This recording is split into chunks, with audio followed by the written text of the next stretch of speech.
ಹಾಕ್ಕೊಂಡ್ರೆ ಸಾಕು, ನಮಗೆ ಪಾಲಕ್ ದಾಲ್ ರೆಡಿ ಆಗುತ್ತೆ. ಒಗ್ಗರಣೆ ಹಾಕೋ ಅವಶ್ಯಕತೆ ಇಲ್ಲ, ಏನೂ ಇಲ್ಲ, ಆರಾಮಾಗಿ ಮಾಡ್ಕೋಬೋದು. ಎಲ್ಲರೂ ಜಾಬ್ಗಳಿಗೆ ಔಟ್ಸೈಡ್ ಹೋಗಿದ್ದಾರೆ, ಅವ್ರಿಗೆ ಅಡುಗೆ ಮಾಡ್ಕೊಳ್ಳೋಕೆ ಕಷ್ಟ ಅನ್ನೋರು ಆರಾಮಾಗಿ ಮಾಡ್ಕೋಬೋದು. ಇದನ್ನು ತುಂಬ ಯೂಸ್ಫುಲ್ ಆಗುತ್ತೆ. ಎಲ್ಲರಿಗೂ ಶೇರ್ ಮಾಡಿ. ಹಾಗೆ ನನ್ನ ಚಾನಲ್ನ ಸಬ್ಸ್ಕ್ರೈಬ್ ಮಾಡದೆ ನೋಡ್ತಾ ಇದ್ದರೆ ಪ್ಲೀಸ್ ಸಬ್ಸ್ಕ್ರೈಬ್ ಮಾಡ್ಕೊಳ್ಳಿ. ಹಾಗೆ ಒಂದು ಲೈಕ್ ಮಾಡಿ, ಶೇರ್ ಮಾಡಿ, ಕಮೆಂಟ್ ಮಾಡಿ.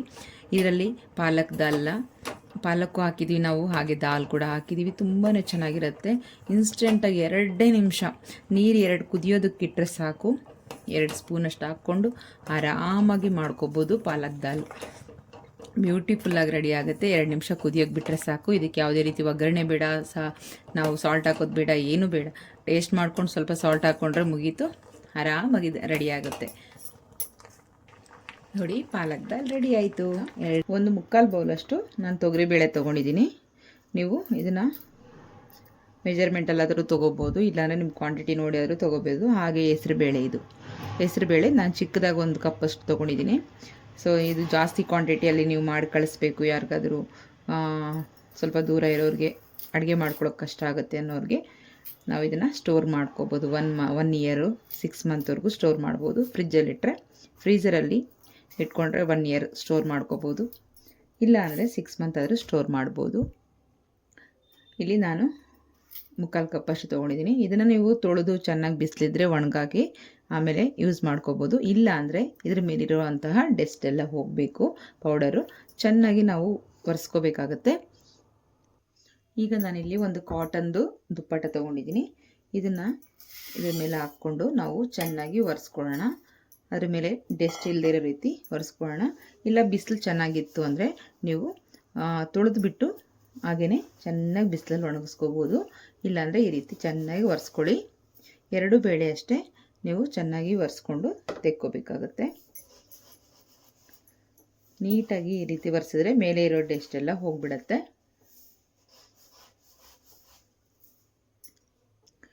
ಈಗ ಇದನ್ನು ಒರೆಸಿದ್ದಾಯಿತು.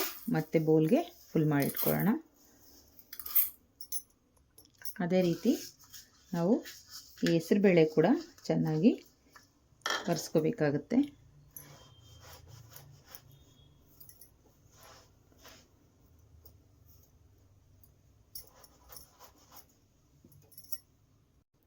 ಈಗ ಇದನ್ನು ಕೂಡ ನಾವು ಬೌಲ್ಗೆ ತುಂಬಿಸಿ ಇಟ್ಕೊಂಡ್ಬಿಡೋಣ. ಇಲ್ಲಿ ದಪ್ಪ ತಳ ಇರೋಂತಹ ನಾನು ಪ್ಯಾನ್ ಇಟ್ಟಿದ್ದೀನಿ. ಇವಾಗ ನಾವು ಬೇಳೆನ ಸೇರಿಸ್ಕೊಳ್ಳೋಣ. ಈಗ ಸ್ಟವ್ನ ಆನ್ ಮಾಡ್ಕೊಂಡಿದ್ದೀನಿ. ಸ್ವಲ್ಪ ಮೀಡಿಯಂ ಫ್ಲೇಮ್ ಇಟ್ಕೊಂಡು ಚೆನ್ನಾಗಿ ನಾವು ಹುರ್ಕೋತಾ ಹೋಗೋಣ. High flame ಇಟ್ಕೋಬಾರ್ದು. ತವಾ ಬಿಸಿ ಆದ ತಕ್ಷಣವೇ ನಾವು ಲೋ ಟು ಮೀಡಿಯಂ ಫ್ಲೇಮ್ ಇಟ್ಕೋಬೇಕು. 2 ಒಟ್ಟಿಗೆ ಹಾಕ್ಕೊಳ್ಳೋದ್ರಿಂದ ಬೇಳೆ ಇದು ಸ್ವಲ್ಪ ದಪ್ಪ ಕಾಳಿರುತ್ತೆ. ಸೊ ನಮಗೆ ಹೆಸರುಬೇಳೆ ಅಷ್ಟು ಸ್ವಲ್ಪ ತೆಳುವಾಗಿರುತ್ತೆ, ಬೇಗನೆ ಸಿದೋಗೋ ಚಾನ್ಸಸ್ ಇರುತ್ತೆ. ಸೊ ಇದನ್ನು ಫಸ್ಟ್ 1-2 ಸೆಕೆಂಡ್ ಬಿಸಿ ಮಾಡಿಕೊಂಡು ನಂತರ ನಾವು ಅದನ್ನು ಸೇರಿಸ್ಕೊಳ್ಳೋಣ. ಈಗ ನೋಡಿ, ಇದು ಸ್ವಲ್ಪ ಕಲರ್ ಚೇಂಜ್ ಆಗ್ತಾ ಇದೆ. ಸೊ ಈ ಟೈಮಲ್ಲಿ ನಾವು ಹೆಸರುಬೇಳೆ ಕೂಡ ಸೇರಿಸ್ಕೊಳ್ಳೋಣ. ಈಗ ಎರಡನ್ನು ಈಕ್ವಲಾಗಿ ನೀಟಾಗಿ ಫ್ರೈ ಮಾಡ್ಕೊಳ್ಳೋಣ. ಮೀಡಿಯಂ ಫ್ಲೇಮ್ ಇಟ್ಕೊಂಡೆ ಚೆನ್ನಾಗಿ ಫ್ರೈ ಮಾಡಬೇಕು. ಎಲ್ಲ ಚೆನ್ನಾಗಿ ಕಲರ್ ಚೇಂಜ್ ಆಗಬೇಕು, ಅಲ್ಲಿವರೆಗೂ ಚೆನ್ನಾಗಿ ಫ್ರೈ ಮಾಡ್ಕೋಬೇಕು.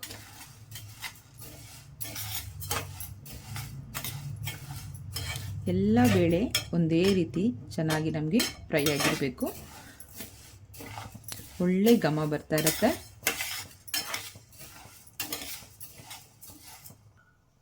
ಈಗ ನೋಡಿ, ಚೆನ್ನಾಗಿ ಫ್ರೈ ಆಗಿದೆ. ಇದನ್ನು ನಾವು ಈಗ ಸ್ಟವ್ನ ಆಫ್ ಮಾಡ್ಕೊಳ್ಳೋಣ. ಇದನ್ನು ಒಂದು ಪ್ಲೇಟಲ್ಲಿ ತಣ್ಣಗಾಗೋದಕ್ಕೆ ಇಟ್ಕೊಳ್ಳೋಣ. ಪೂರ್ತಿ ತಣ್ಣಗಾಗಬೇಕಿದು, ಅಲ್ಲಿವರೆಗೂ ಹಾಗೆ ಇಡಿ. ಹಾಗೆಯೇ ಮಿಕ್ಸಿ ಮಾಡೋದಕ್ಕೆ ಹೋಗಬಾರ್ದು. ಇದನ್ನು ಪೂರ್ತಿ ತಣ್ಣಗಾಕ್ಬಿಟ್ಟು ನಂತರ ನಾವು ಮಿಕ್ಸಿ ಮಾಡ್ಕೋಬೇಕಾಗುತ್ತೆ. ಈಗ ನಾನು ಪ್ಲೇಟಲ್ಲಿ ಸೇರಿಸಿ ಸ್ವಲ್ಪ ತಣ್ಣಗಾಗೋದಕ್ಕೆ ಬಿಡ್ತಾ ಇದ್ದೀನಿ. ಈಗ ಅದೇ ಪ್ಯಾನ್ಗೆ ನಾವು ಸ್ವಲ್ಪ, ಇವಾಗ ನಾವು ದಾಲೆಲ್ಲ ಮಾಡಿದಾಗ ಟೊಮೆಟೊನ ಸೇರಿಸ್ತೀವಿ. ಸೊ ಇದಕ್ಕೆ ಟೊಮೆಟೊನ ಸೇರಿಸ್ತಾ ಇಲ್ಲ, ಹಾಗಾಗಿ ಸ್ವಲ್ಪ ಹುಣಸೆಹಣ್ಣು, ಜಸ್ಟ್ ಒಂದು ಸ್ವಲ್ಪ, ಒಂದು ಅರ್ಧ ನಿಂಬೆಹಣ್ಣು ಅಷ್ಟು ಹುಣಸೆಹಣ್ಣನ್ನು ಈ ರೀತಿ ಸ್ವಲ್ಪ ಫ್ರೈ ಮಾಡ್ಕೊಳ್ಳೋಣ. ಇದು ಸ್ವಲ್ಪ ಮಟ್ಟಿಗೆ ಫ್ರೈ ಮಾಡಿಕೊಂಡ್ರೆ ನಾವು ಇದನ್ನು ಮಿಕ್ಸಿ ಮಾಡ್ಕೋಬೋದು ಆರಾಮಾಗಿ. ಇಲ್ಲಾಂದರೆ ಸಾಫ್ಟಾಗಿರುತ್ತಲ್ವ, ಸೊ ಹಾಗಾಗಿ ಸ್ವಲ್ಪ ಬಿಸಿ ಮಾಡ್ಕೊಳ್ಳೋಣ. ಟೊಮೆಟೊ ಹಾಕಿ ಮಾಡ್ಕೊಳ್ಳೋಕ್ಕಾಗಲ್ವಲ್ಲ, ಇನ್ಸ್ಟೆಂಟಾಗಿ ನಾವು ರಸಮ್ ದಾಲ್ ಇಲ್ಲಾಂದರೆ ದಾಲೆಲ್ಲ ಮಾಡ್ಕೊಳ್ಳುವಾಗ, ಇವಾಗ ದಾಲ್ ರೆಸಿಪಿ ಮಾಡ್ತಾ ಇರೋದ್ರಿಂದ ಇನ್ಸ್ಟೆಂಟಾಗಿ ನಾವು ಮಾಡ್ಕೊಳ್ಳೋದ್ರಿಂದ ಟೊಮೆಟೊನ ಯೂಸ್ ಮಾಡೋದಕ್ಕೆ ಆಗೋದಿಲ್ಲ. ಹಾಗಾಗಿ ಈಗ ಸ್ವಲ್ಪ ಹುಣಸೆಹಣ್ಣನ್ನು ಚೆನ್ನಾಗಿ ಫ್ರೈ ಮಾಡ್ಕೊತಾ ಇದ್ದೀನಿ. ಇಷ್ಟಾದರೆ ಸಾಕಾಗುತ್ತೆ. ಸ್ಟವ್ನ ಆಫ್ ಮಾಡ್ಕೊಳ್ಳೋಣ. ಇದು ಕೂಡ ತಣ್ಣಗಾಗೋದಕ್ಕೆ ಬಿಡೋಣ. ಹಾಗೆ 1-2 ನಿಮಿಷ ತೊಗೊಂಡಿದ್ದೀನಿ. ಇದು ತಣ್ಣಗಾಗಿದೆ. ನಾವು ಆಲ್ರೆಡಿ ಪ್ಲೇಟಲ್ಲಿ ಹಾಕಿಟ್ಟಿರೋದು. ಇದನ್ನು ಸೇರಿಸ್ಕೊಳ್ಳೋಣ. ನೈಸಾಗಿ ಜಾಸ್ತಿ ನೈಸ್ ಮಾಡ್ಕೊಂಡು ರುಬ್ಕೋಬೇಡಿ. ನಮಗೆ ರವೆ ಅದರಲ್ಲಿರಬೇಕು, ಆ ರೀತಿ ರುಬ್ಕೋಬೇಕಾಗತ್ತೆ. ಇದನ್ನು ತುಂಬ ಸಾಫ್ಟಾಗಿ ಹಿಟ್ಟು ಥರ ಮಾಡ್ಕೊಳಕ್ಕೆ ಹೋಗಬೇಡಿ. ಸ್ವಲ್ಪ ತರಿಯಾಗಿರಬೇಕು. ನಮಗೆ ಈ ಬಾಂಬೆ ರವೆ ಹಾಗೆ ಬನ್ಸಿ ರವೆ ಎಲ್ಲ ಬರುತ್ತಲ್ಲ, ಆ ರೀತಿ ಬರಬೇಕು. ಹುಣಸೆಹಣ್ಣು ಕೂಡ ನಾನು ಇದ್ರ ಜೊತೆಗೆ ಸೇರಿಸಿ ಮಿಕ್ಸಿ ಮಾಡ್ತಾಯಿದ್ದೀನಿ. ಇದನ್ನು ಸಪ್ರೇಟಾಗಿ ಮಿಕ್ಸಿ ಮಾಡೋದಕ್ಕಾಗೋದಿಲ್ಲ, ತುಂಬ ಚಿಕ್ಕದ ಸ್ವಲ್ಪ ತೊಗೊಂಡಿರೋ ಕಾರಣಕ್ಕೆ. ಸೊ ಇದರಲ್ಲೇ ಸೇರಿಸ್ಬಿಟ್ಟು ನಾವು ಮಿಕ್ಸಿ ಮಾಡೋದ್ರಿಂದ ಇದು ಕೂಡ ಪೌಡರ್ ಆಗುತ್ತೆ. ಈಗ ಇದನ್ನು ಮಿಕ್ಸಿ ಮಾಡ್ಕೊಂಡು ಬರೋಣ. ಈಗ ನೋಡಿ ಮಿಕ್ಸಿ ಮಾಡಾಯಿತು. ನಮಗೆ ಈ ರೀತಿ ನೋಡಿ ತರಿಯಾಗಿರಬೇಕು. ಈ ರೀತಿ ರವೆ ಇದ್ದರೆ ತುಂಬ ಚೆನ್ನಾಗಿ ಬರುತ್ತೆ. ಈಗ ಇದಕ್ಕೆ ಇಟ್ಕೊಳ್ಳೋಣ. ಈಗ ಸ್ಟವ್ನ ಆನ್ ಮಾಡಿಕೊಂಡು ಒಂದು ಒಗ್ಗರಣೆ ರೆಡಿ ಮಾಡ್ಕೊಳ್ಳೋಣ. ಈಗ ಸ್ವಲ್ಪ ಆಯಿಲ್ನ ಸೇರಿಸ್ಕೊಳ್ಳೋಣ. ಒಗ್ಗರಣೆಗೆ ಇವಾಗ ಸ್ವಲ್ಪ ಕಡಲೆಬೇಳೆ, ಹಾಗೆ ಒಂದು 2ರಿಂದ 3 ಟೇಬಲ್ ಸ್ಪೂನಷ್ಟು ಸಾಸಿವೆ. ನಾನು ತೊಗೊಂಡಿರೋ ಕ್ವಾಂಟಿಟಿಗೆ ನಾನು ಒಗ್ಗರಣೆ ರೆಡಿ ಮಾಡ್ತಾಯಿದ್ದೀನಿ, ನೀವು ನೋಡಿಕೊಂಡು ಮಾಡ್ಕೊಳ್ಳಿ. ಇಲ್ಲಿ ಹಾಗೆ ಒಂದು 2 ಟೇಬಲ್ ಸ್ಪೂನಷ್ಟು ಜೀರಿಗೆ, ಹಾಗೆ ಒಣಮೆಣಸಿನ್ಕಾಯಿ,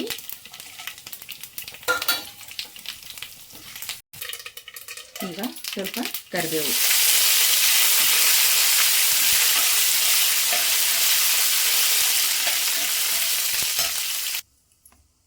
ಈಗ ನೋಡಿ ನಾನಿಲ್ಲಿ 1 ಹಿಡಿಯಷ್ಟು ಪಾಲಕ್ ಸೊಪ್ಪು ಸಣ್ಣಕ್ಕೆ ಕಟ್ ಮಾಡಿಟ್ಕೊಂಡಿದ್ದೀನಿ.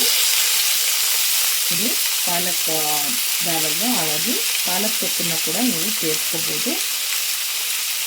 ನೀರು ಇಲ್ಲದೆ ಇರೋ ರೀತಿ ತೊಳೆದ್ಬಿಟ್ಟು ಸ್ವಲ್ಪ ಹೊತ್ತು ಯಾವುದೋ ಸ್ಟ್ರೈನರಲ್ಲಿ ಹಾಕ್ಬಿಟ್ಟು ನಂತರ ನೀವು ನೈಸಾಗಿ ಕಟ್ ಮಾಡ್ಕೋಬೇಕು.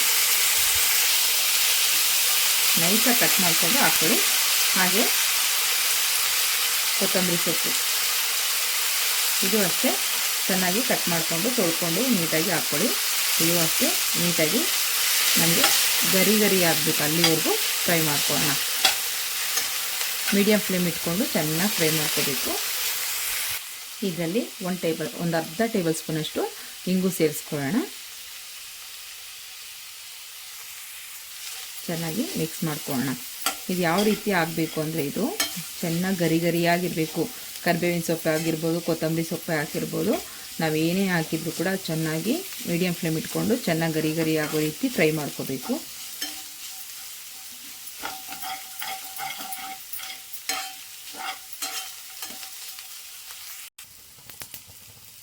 ಈಗ ನೋಡಿ ಈ ರೀತಿ ಫ್ರೈ ಆಗಿದೆ. ಇವಾಗ ಇದಕ್ಕೆ ನಾವು 1 ಟೇಬಲ್ ಸ್ಪೂನ್ ಅರಿಶಿನ, ಹಾಗೆ ಖಾರಕ್ಕೆ ಎಷ್ಟು ಬೇಕೋ ನೋಡಿಕೊಂಡು ನೀವು ರೆಡ್ ಚಿಲ್ಲಿ ಪೌಡರ್ ಸೇರಿಸ್ಕೋಬೋದು. ನಾನಿಲ್ಲಿ 2 ಟೇಬಲ್ ಸ್ಪೂನಷ್ಟು ಸೇರಿಸಿದ್ದೀನಿ. ಈಗ ಇದು ಕೂಡ ಚೆನ್ನಾಗಿ ಮಿಕ್ಸ್ ಮಾಡ್ಕೊಳ್ಳೋಣ. ಈಗ ಲೋ ಫ್ಲೇಮ್ ಇಟ್ಕೊಂಡ್ಬಿಡ್ಬೇಕು, ಇಲ್ಲಾಂದರೆ ಫುಲ್ಲು ಸೀದೋಗ್ಬಿಡುತ್ತೆ.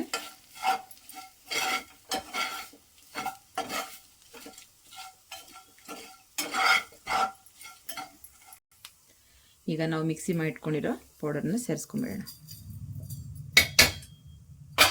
ಇದು ಅಷ್ಟೇ ನೀಟಾಗಿ ಮಿಕ್ಸ್ ಮಾಡ್ಕೊಳ್ಳೋಣ. ಈಗ ಇದಕ್ಕೆ ಸಾಲ್ಟ್ ಕೂಡ ಸೇರಿಸ್ಕೊಳ್ಳೋಣ. ನೋಡಿಕೊಂಡು ಸೇರಿಸ್ಕೊಳ್ಳಿ. ಸಾಲ್ಟು ಬೇಕಾದರೆ ಕಮ್ಮಿ ಆದರೂ ನೀವು ಮಾಡುವಾಗ ಕೂಡ ಸೇರಿಸ್ಕೋಬೋದು. ನಾನಿಲ್ಲಿ 1.5 ಟೇಬಲ್ ಸ್ಪೂನ್ ಅಷ್ಟು ಸೇರಿಸ್ಕೊಂಡಿದ್ದೀನಿ. ನಂತರ ಮಾಡುವಾಗ ಕೂಡ ನೀವು ಟೇಸ್ಟ್ ಮಾಡಿ ಕೂಡ ಮಾಡ್ಕೋಬೋದು, ಕಮ್ಮಿ ಇದ್ದರೆ ಪರವಾಗಿಲ್ಲ. ಈಗ ಚೆನ್ನಾಗಿ ಇದನ್ನು ಮಿಕ್ಸ್ ಮಾಡ್ಕೊಳ್ಳೋಣ. ಎಲ್ಲ ನೀಟಾಗಿ ಹೊಂದ್ಕೋಬೇಕು, ಅಲ್ಲಿವರೆಗೂ ಚೆನ್ನಾಗಿ ಮಿಕ್ಸ್ ಮಾಡ್ಕೋಬೇಕು. ಹೈ ಫ್ಲೇಮ್ ಇಟ್ಕೋಬಾರ್ದು, ಮೀಡಿಯಮ್ ಫ್ಲೇಮ್ ಕಮ್ಮಿಯಲ್ಲೇ ಇಟ್ಕೋಬೇಕು. ಸ್ವಲ್ಪ ಮೀಡಿಯಮ್ ಫ್ಲೇಮ್ಗಿಂತ ಇನ್ನೂ ಸ್ವಲ್ಪ ಕಮ್ಮಿಯಾಗಿ ಇಟ್ಕೊಂಡು ನಾವು ಲೋ ಫ್ಲೇಮಲ್ಲಿ ಮೀಡಿಯಮಲ್ಲಿ ಸ್ವಲ್ಪ ಚೆನ್ನಾಗಿ ಮಿಕ್ಸ್ ಮಾಡ್ಕೋಬೇಕಿದು. ಚೆನ್ನಾಗಿ ಬಿಸಿ ಆಗಬೇಕು. ಇದು ನಾವು ಹಾಕಿರೋ ಒಗ್ಗರಣೆಯಲ್ಲಿ ಸ್ವಲ್ಪ ಚೆನ್ನಾಗಿ ಇದನ್ನು ಎಲ್ಲ ಹೊಂದ್ಕೋಬೇಕು. ಆ ರೀತಿ ಚೆನ್ನಾಗಿ ಫ್ರೈ ಮಾಡ್ಕೋಬೇಕು. ತುಂಬ ಚೆನ್ನಾಗಿರುತ್ತೆ, ತುಂಬ ದಿನ ಸ್ಟೋರ್ ಮಾಡ್ಕೋಬೋದು. ಎಲ್ಲಾದರೂ ಹೋದರೆ ಔಟ್ಸೈಡ್ ಹೋದಾಗ, ಇಲ್ಲಾಂದರೆ ಮಕ್ಕಳೆಲ್ಲಾದರೂ ಬೇರೆ ಕಡೆ ಪಿ ಜಿಗಳಲ್ಲೆಲ್ಲರೂ ಇದ್ದಾಗ ಅಲ್ಲೇನಾದ್ರು ಮಾಡ್ಕೋಬೇಕು ಅಂದಾಗ, ಇಲ್ಲಾಂದರೆ ಹಸ್ಬೆಂಡ್ ಯಾರಾದರೂ ಮನೆಗಳಲ್ಲಿ ಏನಾದರೂ ಔಟ್ಸೈಡ್ ಯಾರಾದ್ರು ಡ್ಯೂಟಿಗಳಿಗೆ ಹೋದಾಗ ನಾವೇನಾದ್ರು ಮಾಡಿಕೊಡ್ಬೇಕು ಅಂದಾಗ ಈ ರೀತಿನ ಮಾಡಿಕೊಟ್ಕೊಂಡ್ರೆ ತುಂಬ ದಿನ ನಾವು ಸ್ಟೋರ್ ಮಾಡ್ಕೋಬೋದು. ತುಂಬ ಜನ ಇವಾಗೆಲ್ಲ ಬೇರೆ ಸೈಡೆಲ್ಲ ಜಾಬ್ ಮಾಡ್ತಾ ಇರ್ತಾರೆ. ಸೊ ಅವ್ರುಗಳಿಗಂತೂ ತುಂಬ ಯೂಸ್ಫುಲ್ ಆಗುತ್ತೆ ಈ ರೀತಿ ಮಾಡಿಕೊಟ್ರೆ ಮನೆಗಳಲ್ಲಿ. 5 ನಿಮಿಷದಲ್ಲಿ ರೆಡಿ ಆಗಿಬಿಡುತ್ತೆ. ನಾವು ಎಲ್ಲಿವರೆಗೂ ಚೆನ್ನಾಗಿ ಹುರ್ಕೋಬೇಕು ಅಂದರೆ ನೋಡಿ, ನಾವು ಹಾಕಿರುವಂಥ ಕರಿಬೇವು, ಈ ಒಣಮೆಣ್ಸಿನ್ಕಾಯಿ ಎಲ್ಲ ಈ ರೀತಿ ಅಂದರೆ ಸವಣ್ ಮಾರಬೇಕು. ಹಾಗೆ ಇಲ್ಲಿ ನೋಡಿ ಮ್ಯಾಶ್ ಆಗಬೇಕು, ಪುಡಿ ಆಗಬೇಕು. ಆ ರೀತಿ ಗರಿಯಾಗಿರಬೇಕು. ಈ ರೀತಿ ಪುಡಿ ಆಗಬೇಕು. ಇಲ್ಲ ಅಂದರೆ ಅದು ಹಸಿ ಇದೆ ಅಂತ ಅರ್ಥ. ಸೊ ಹಾಗಾಗಿ ಚೆನ್ನಾಗಿ ನಾವು ಪುಡಿ ಮಾಡ್ಕೊಳ್ಳೋ ರೀತಿಯಲ್ಲಿ ಫ್ರೈ ಮಾಡ್ಕೋಬೇಕು. ಈಗ ಅಂದರೆ ಸಾಕು, ಮ್ಯಾಶ್ ಆಗಬೇಕು. ಅಲ್ಲಿವರೆಗೂ ಚೆನ್ನಾಗಿ ಮೀಡಿಯಮ್ ಫ್ಲೇಮ್ ಇಟ್ಕೊಂಡು ನಿಧಾನಕ್ಕೆ ಸ್ವಲ್ಪ ಹೊತ್ತು ಹುರ್ಕೋಬೇಕಾಗತ್ತೆ. ಈಗ ಒಂದು ಬಾಟಲ್ಗೆ ತುಂಬಿಸಿಡೋಣ. ನೋಡಿ ಎಷ್ಟು ನೀಟಾಗಿ ಚೆನ್ನಾಗಿ ನಮಗೆ ನೋಡ್ತಿರ್ಬೋದು. ಈ ರೀತಿ ಪುಡಿ ಆಗಬೇಕು. ಕರ್ಬೇವಿನ ಸೊಪ್ಪು, ನಾವು ಹಾಕಿರೋ ಅಂತಹ ಸೊಪ್ಪುಗಳು ಏನೇ ಹಾಕಿದ್ರೂ ಈ ರೀತಿ ಮ್ಯಾಶ್ ಆಗಬೇಕು. ಆ ರೀತಿ ಆಗಬೇಕು. ಚೆನ್ನಾಗಿ ಆರಬೇಕು. ಬಿಸಿ ಇದ್ದಾಗಲೇ ಬಾಟಲ್ಗೆ ಫುಲ್ ಮಾಡ್ಕೋಬಾರ್ದು. ಚೆನ್ನಾಗಿ ಆರಬೇಕು, ತಣ್ಣಗೆ ಒಂದು ಅರ್ಧ ಗಂಟೆ ಆದರೂ ಬಿಡಬೇಕು ಆರೋದಕ್ಕೆ. ಆವಾಗ ಈ ರೀತಿ ಒಂದು ಬಾಟಲ್ಗೆ ಫಿಲ್ ಮಾಡ್ಕೊಳ್ಳೋಣ. ಯೂಸ್ಫುಲ್ ಆಗುತ್ತೆ ಈ ರೀತಿ. ಇಲ್ಲ ಮನೇಲಿ ನಮಗೇನೆ ಏನಾದರೂ ಮಾಡಿಟ್ಕೊಂಡ್ರೆ ಈ ರೀತಿ, ನಮ್ಮ ಮನೆಗಳಲ್ಲಿ ಏನಾದರೂ ತರಕಾರಿ ಇಲ್ಲದೆ ಇರುವಾಗ ಸಡನ್ನಾಗಿ ಏನಾದರೂ ಮಾಡಬೇಕು ಅಂದರೆ ಆರಾಮಾಗಿ ಮಾಡ್ಕೊಂಡ್ಬಿಡ್ಬೋದು. ಬರೀ ಬಿಸಿನೀರಿದ್ದರೆ ಸಾಕು, ರೆಡಿ ಆಗಿಬಿಡುತ್ತೆ ನಮಗೆ ಪಾಲಕ್ ದಾಲು. ನೋಡಿ ಎಷ್ಟು ಚೆನ್ನಾಗಿ ರೆಡಿಯಾಗಿದೆ ಅಂತ, ತುಂಬಾ ಚೆನ್ನಾಗಿದೆ. ಇವಾಗ ನಿಮಗೆ ಮಾಡಿ ಕೂಡ ತೋರಿಸ್ತೀನಿ ಬನ್ನಿ. ಈಗ ಬಿಸಿನೀರು ಇಟ್ಕೊಂಡಿದ್ದೀನಿ, ಸ್ವಲ್ಪ ಬಿಸಿ ಆಗಬೇಕು ನೀರು. ಸೊ 1 ಸ್ಪೂನ್ ಪೌಡರ್ ಇದ್ದರೆ ಸಾಕು, ಪಾಲಕ್ ದಾಲ್ ರೆಡಿ ಆಗುತ್ತೆ. ಸೊ ದೂರ ಎಲ್ಲರೂ ಇದ್ದಾರೆ ಅಂದರೆ ಸೊ ಅವರಿಗೆ ಮಾಡ್ಕೊಳ್ಳೋಕ್ಕೆ ತುಂಬ ಈಸಿ ಆಗುತ್ತೆ. ಅವರೇ ಆರಾಮಾಗಿ ಮಾಡ್ಕೋಬೋದು. ಈ ರೀತಿ 2 ಕಪ್ ನೀರಿಟ್ಕೊಂಡು ಒಂದು 2 ಜನಕ್ಕಾಗೋಷ್ಟು ಆಗ್ಬೋದು, ಇಲ್ಲ ಒಬ್ರಿಗಾದರೂ ಆಗ್ಬೋದು. ಈ ರೀತಿ ಮಾಡಿಕೊಂಡು ಒಂದು 3 ಟೇಬಲ್ ಸ್ಪೂನ್ ಅಷ್ಟು ಹಾಕ್ಕೊಂಡ್ರೆ ಸಾಕು, ನಮಗೆ ಪಾಲಕ್ ದಾಲ್ ರೆಡಿ ಆಗುತ್ತೆ. ಒಗ್ಗರಣೆ ಹಾಕೋ ಅವಶ್ಯಕತೆ ಇಲ್ಲ, ಏನೂ ಇಲ್ಲ, ಆರಾಮಾಗಿ ಮಾಡ್ಕೋಬೋದು. ಎಲ್ಲರೂ ಜಾಬ್ಗಳಿಗೆ ಔಟ್ಸೈಡ್ ಹೋಗಿದ್ದಾರೆ, ಅವ್ರಿಗೆ ಅಡುಗೆ ಮಾಡ್ಕೊಳ್ಳೋಕೆ ಕಷ್ಟ ಅನ್ನೋರು ಆರಾಮಾಗಿ ಮಾಡ್ಕೋಬೋದು. ಇದನ್ನು ತುಂಬ ಯೂಸ್ಫುಲ್ ಆಗುತ್ತೆ. ಎಷ್ಟು ಮಾಡ್ಕೊಂಡು ಸ್ವಲ್ಪ ಸಾಲ್ಟ್ ಹಾಕ್ಕೊಂಡ್ರೆ ಮುಗೀತು, ಆರಾಮಾಗಿ ರೆಡಿ ಆಗುತ್ತೆ. ನೋಡಿ ಪಾಲಕ್ ದಾಲ್ ರೆಡಿ ಆಯಿತು. 2 ನಿಮಿಷ ಸಾಕು, ಆರಾಮಾಗಿ ರೆಡಿ ಆಯಿತು. ಇಷ್ಟು ಈಸಿಯಾಗಿ ಮಾಡಿಕೊಡೋದು ಅಂದರೆ ಏನು ಸುಮ್ಮನೆನಾ? ಎಲ್ಲರಿಗೂ ಈ ರೀತಿ ಮಾಡಿಕೊಡಿ. ಯಾರಾದರೂ ಔಟ್ಸೈಡ್ ಇದ್ದರೆ, ಮಕ್ಕಳು ಪಿ ಜಿಗಳಲ್ಲಿದ್ದರೆ ಈ ರೀತಿ ಮಾಡಿಕೊಟ್ಬಿಟ್ಟು ನೀವು ಆರಾಮಾಗಿ ಟೆನ್ಷನ್ ಇಲ್ಲದೆ ಇರ್ಬೋದು. ಈ ರೀತಿ ರೆಸಿಪಿಗಳನ್ನ ಮತ್ತಷ್ಟು ಬೇಕು ಅಂದರೆ ನಮ್ಮ ಚಾನಲ್ನ ಸಬ್ಸ್ಕ್ರೈಬ್ ಮಾಡ್ಕೊಳ್ಳಿ. ಹಾಗೆ ಒಂದು ಲೈಕ್ ಮಾಡೋದು ಮರಿಬೇಡಿ. ನೋಡಿ ಎಷ್ಟು ಚೆನ್ನಾಗಾಗಿದೆ. 2 ನಿಮಿಷದಲ್ಲೇ ರೆಡಿ ಆಯಿತು. ಸೊ ನಿಮಗೆಲ್ಲರಿಗೂ ಈ ವಿಡಿಯೋ ಇಷ್ಟ ಆಗಿದೆ ಅನ್ಕೊತೀನಿ. Thank you for watching. ಮತ್ತೆ ಸಿಗೋಣ ನೆಕ್ಸ್ಟ್ ವಿಡಿಯೋದಲ್ಲಿ. ಅಲ್ಲಿವರೆಗೂ ಟೇಕ್ ಕೇರ್, ಬಾಯ್. ಪಾಲಕ್ ದಾಲ್ ಕೂಡ ರೆಡಿಯಾಗಿದೆ. ನೋಡಿ ಎಷ್ಟು ಚೆನ್ನಾಗಾಗಿದೆ. ಸೊ ನಿಮಗೆಲ್ಲರಿಗೂ ಇಷ್ಟ ಆಗಿದೆ ಅನ್ಕೊತೀನಿ.